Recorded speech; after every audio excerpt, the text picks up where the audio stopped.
तो आगे नैरेटिव की शुरुआत हो गई है। कोई कह रहा है डर गए, कोई कह रहा है मास्टर स्ट्रोक है। मतलब आप अगर एक लाइन में बताएं, दोनों सीटों पर अमेठी छोड़ना और राहुल का रायबरेली से लड़ना, ये पूरे आपके प्रोस्पेक्टिव में कांग्रेस ने क्या सोच के किया होगा, बीजेपी को क्या है, मैं सिर्फ आपका प्रोस्पेक्टिव जानना चाह रहा हूं।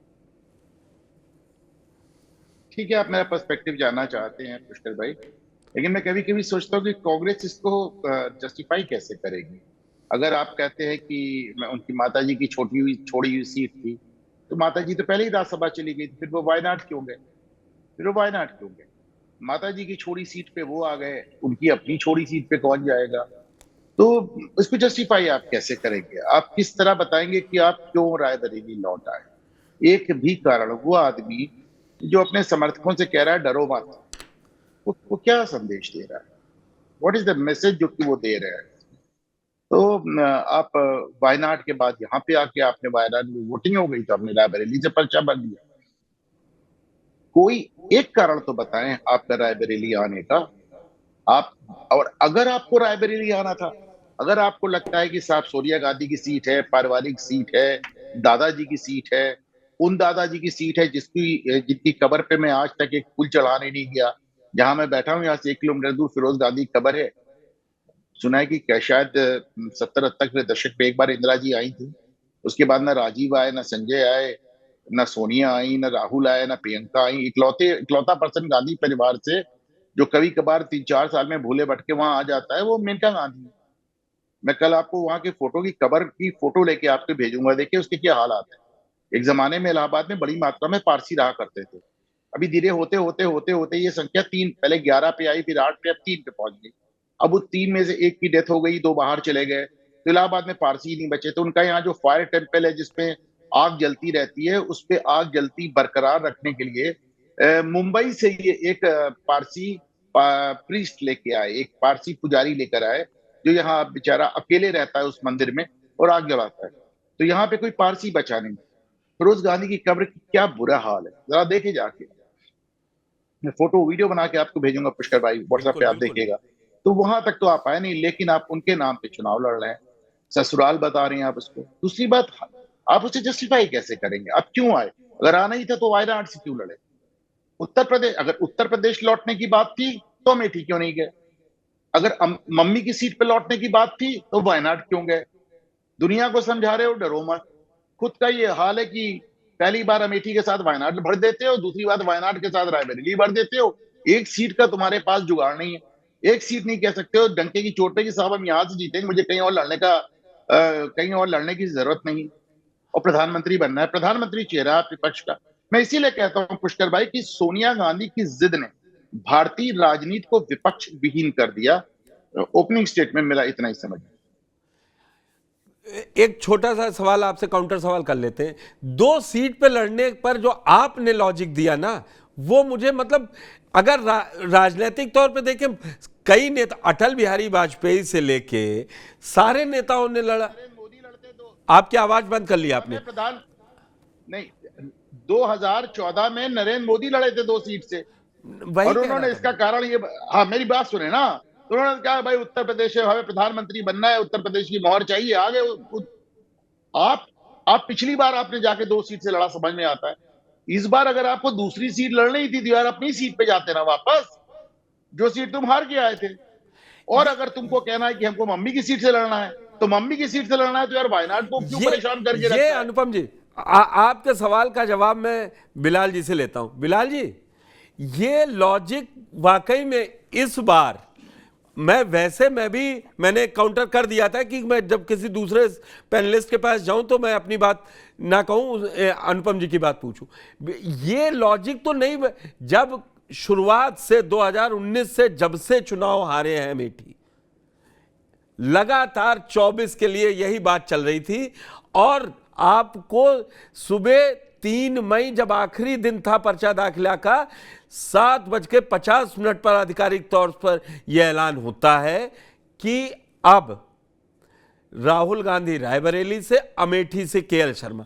मेरा यह मानना है कि ये पार्टी का डिसीजन है, लेकिन जो अनुपम जी ने कहा वो भी एक नैरेटिव नहीं, ये बड़ा सवाल है कि आपको अगर लड़ना था तो आप पहले आ जाते, आप पहले वायनाड गए, वहां वोटिंग हो गई, उसके बाद आए, क्यों? ये कोई आप कांग्रेस कार्यकर्ता में उत्तर प्रदेश जो शायद जमीन पे है, जो कभी आसमान पे हुआ करती थी, उसमें ये जोश तो नहीं भरेगा कि तीन तारीख को सुबह 9 बजे बता रहे हैं कि हम आ रहे हैं। चोरे छुपे नहीं थे आप, पहली सीईसी की भी बैठक में डिक्लेयर कर देते वायनाड से भी लड़ेंगे और रायबरेली से भी लड़ेंगे, अगर आपको डर नहीं है। अगर ये डर ही तो था कहीं हार ना जाए, वायनाड भी और रायबरेली भी। आपका टेक? देखिए पुष्कर जी, इसमें दो तरीके से बात को रखा जा सकता है। एक तो यह है कि कांग्रेस की क्या थिंकिंग है, कांग्रेस किस अप्रोच से इस ओवरऑल इशू को देख रही है, और दूसरा मेरा एनालिसिस।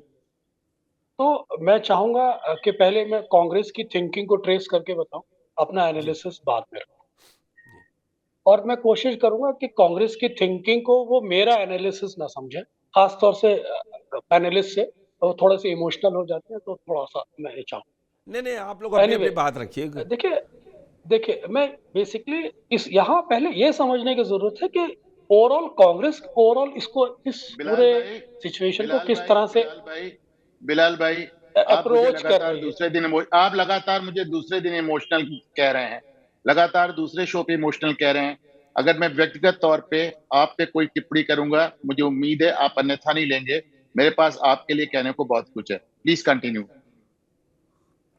चलिए, मैं शुरुआत में शो हो जाए, ठीक है। आप अपनी बात कहिए बिलाल जी, वो उसमें आप कहिए मत, आप कह दीजिए अगर आपको डायरेक्ट कहना है। नहीं, मैंने आपसे सवाल डायरेक्ट लगातार दूसरे दिन और चौथी बार मुझे इमोशनल कहा है। तो मुझे उम्मीद है कि जब मैं बिलाल वैसे भाई के इमोशनल बैकग्राउंड को डेरोगेटरी नहीं हुआ सामने अनुपम रख, जी, जब आपके लिए मैं भी कोई डेरोगेटरी बात नहीं कहूंगा, लेकिन मैं जब बिलाल भाई के बैकग्राउंड को सामने रखूं, मुझे उम्मीद है वो भी इसको अन्यथा नहीं लेंगे। प्लीज कंटिन्यू बिलाल भाई। चलिए बिलाल जी।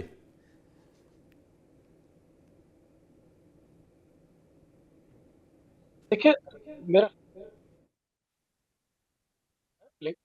तो ये भी राहुल गांधी का डिसीजन होना चाहिए कि वो कहां से लड़े। ये तो कांग्रेस का अपना मसला है कि वो राहुल गांधी को उन्होंने रायबरेली से क्यों उतारा। उसी उसी थिंकिंग को मैं ट्रेस करने की कोशिश कर रहा हूँ। अपना एनालिसिस में पुष्कर जी बाद में रखता हूँ। मेरा ये मानना है कि यकीनन अगर राहुल गांधी अमेठी छोड़ के रायबरेली आते तो कहीं ना कहीं वो अमेठी को बाईपास कर रहे हैं, यकीनन, इसमें कोई दो राय नहीं। और वो किस स्ट्रैटेजी के थ्रू कर रहे हैं मैं वो बताना चाहता हूँ। दरअसल इसमें सब लोग जानते हैं कि राहुल गांधी जब स्मृति ईरानी से चुनाव हारे थे लगभग 51,000 वोटों के 55,000 वोटों से, 55,000 वोटों का मार्जिन था। तो वो यकीनन एक सरप्राइज विक्ट्री थी स्मृति ईरानी की, और उसने स्मृति ईरानी का स्टेचर एक राष्ट्रीय स्तर पे बना दिया था। और इसमें भी हमें कोई एम्बिग्यूटी या कोई डाउट नहीं होना चाहिए कि स्मृति ईरानी की जो पर्सनैलिटी है वो राहुल गांधी के कंट्रास्ट में ही अमेठी में देखी गई थी, और वहीं से स्मृति ईरानी को एक प्रोजेक्शन भी मिला बड़ा, एक बड़ी राष्ट्रीय पार्टी के नेता को हरा लिया। अब राहुल गांधी आखिर अमेठी रायबरेली क्यों आए? एक तो ये था कि सोनिया गांधी ने पार्टी की बागडोर भी राहुल गांधी को सौंपी हुई है, और अपनी विरासत जिस सीट से वो काफी समय से लड़ रही थी वो भी एक विरासत के रूप में राहुल गांधी को सौंप दी है। एक तो इंटरप्रिटेशन इसका ये होता है। दूसरा इंटरप्रिटेशन ये होता है कि यकीनन कांग्रेस के लोगों में एक टीज थी, कांग्रेस के लोगों में एक दर्द था कि स्मृति ईरानी ने राहुल गांधी को हराया, आखिर उसका अब चुकता कैसे किया जाए। तो कांग्रेस ने अपना एक प्यादा उतार दिया, केएल शर्मा। अब अगर कांग्रेस का ये प्यादा स्मृति ईरानी को हरा लेता है तो वो दर्द थोड़ा सा कम हो जाएगा, वो दर्द भी कम हो जाएगा, और राहुल गांधी की ये जो स्ट्रैटेजी है अमेठी छोड़ के रायबरेली आने की, ये भी कामयाब हो जाएगी। दूसरी बात यह है कि राहुल गांधी अगर अमेठी में एंगेज होते स्मृति के साथ, तो यकीनन इस स्मृति ईरानी एक बहुत स्मार्ट पॉलिटिशियन है, बहुत ही क्लेवर पॉलिटिशियन है, और उनको पूरी पार्टी का बैकअप भी है। वो राहुल गांधी को यकीनन एंगेज कर लेती, अमेठी के अंदर एंगेज कर लेती, और राहुल गांधी के लिए प्रचार करना पूरे देश के अंदर एक मुश्किल भरा काम हो जाता, क्योंकि वो पार्टी के सर्वे सर्वा हैं, वो पार्टी के एक बड़े लीडर हैं, वो पार्टी को हर जगह उनको प्रचार की जरूरत है। तो उन टाइमिंग को सिक्योर करने के पॉइंट ऑफ व्यू से भी कांग्रेस पार्टी की स्ट्रेटेजी मुझे ये लगती है कि उन्होंने इसको अवॉइड करना बेहतर समझा, एक बाईपास करना बेहतर समझा और अपने लिए एक सेफर सीट चुनी, अमेठी रायबरेली अपने लिए चुनी। अब ये भी होता है कि अगर राहुल गांधी, मान लीजिए राहुल गांधी दोबारा हार जाते, तो राहुल गांधी के लिए ये बहुत बड़ी एक चैलेंज होता कि वो पॉलिटिकल सरवाइव कैसे करें। हाँ, अगर अब केएल शर्मा लड़ रहे हैं, अगर केएल शर्मा हार जाते हैं तो कोई बहुत बड़ी बात नहीं है, एक प्यादा हार गया। हाँ, अगर ये प्यादा हरा लेता है केएल शर्मा को, स्मृति ईरानी को, तो ये उस दर्द को कम कर देगा जो कांग्रेसियों को हमेशा से चुभता है। ये एक थिंकिंग मैं ये फील कर पा रहा हूँ कि सिक्योर आपकी थिंकिंग हुई राहुल गांधी के लिए। हाँ, ये नहीं, ये थिंकिंग है कांग्रेस की। अब मैं अपने एनालिसिस पर आता हूँ जी, ये अपने एनालिसिस पर आता हूँ। देखिए, एनालिसिस मैं ये कहना चाह रहा था कि राहुल गांधी यकीनन कांग्रेस पार्टी का सारा स्टेक राहुल गांधी से जुड़ा हुआ है, और जिस तरह से भारतीय जनता पार्टी या प्रधानमंत्री नरेंद्र मोदी या योगी आदित्यनाथ उत्तर प्रदेश के मुख्यमंत्री उनको एक टारगेट करते हैं अपनी स्ट्रेटेजी के तहत, तो वो भी हम सब लोगों के सामने है।